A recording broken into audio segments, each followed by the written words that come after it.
Time now for This Week in Auto History, Mr. Mars. Yeah, buddy.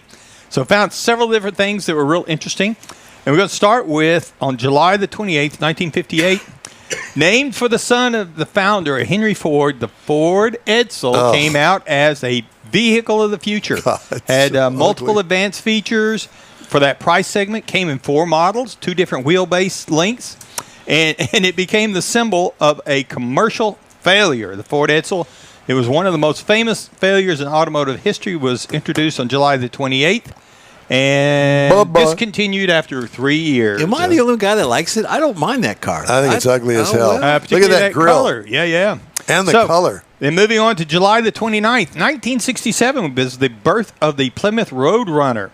Came out as a high-performance muscle car designed to be a cheaper, lighter GTX because of the popularity of GTX. They wanted to sell more of them.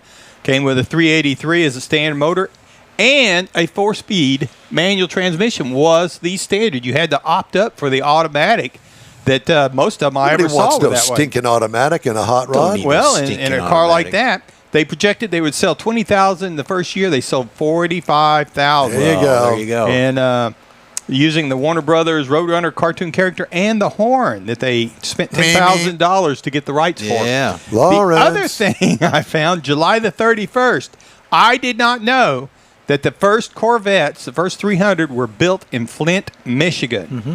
That's where they started out. It was convenient because it was close to the tech center in nearby Warren, so they built the first ones there till they got it going. Then they moved it to St. Louis. That's there's a C3. Why are we looking at a C3? Because it's just, we can. Because we haven't got to that point yet. No, that's the right picture. Mm-hmm. But July the 31st, 1981, the last Corvette came off the assembly line in St. Louis. They made almost 700,000 of those cars in St. Louis. The worst build quality you have ever seen in an automobile in your entire life. I owned one.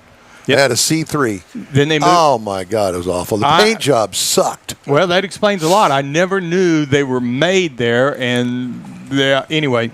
Yeah. So they moved it on to Bowling Green. Then on August the 1st, the AMC Gremlin was the first American subcompact car introduced. Had an unusual design and just started out. I disagree with that statement because the Corvair in 1960 was built to compete against the Volkswagen Beetle, and that was a subcompact. Mm-hmm. I Also don't know that unusual. they consider that a subcompact. Okay, well, all right, fine. You just go with Okay, well, theoretically. It does not say it's the first. Let me rephrase. One of the first. Ah, Yeah. There you go. Let's back that bus I up. was talking instead of reading. Yeah, you're talking what? talking out of what? Go ahead. That too. Go ahead. Anyway, that was the things, particularly the Corvette, that I found interesting this week in automotive history. Cool. Learned something new. You do. Every day.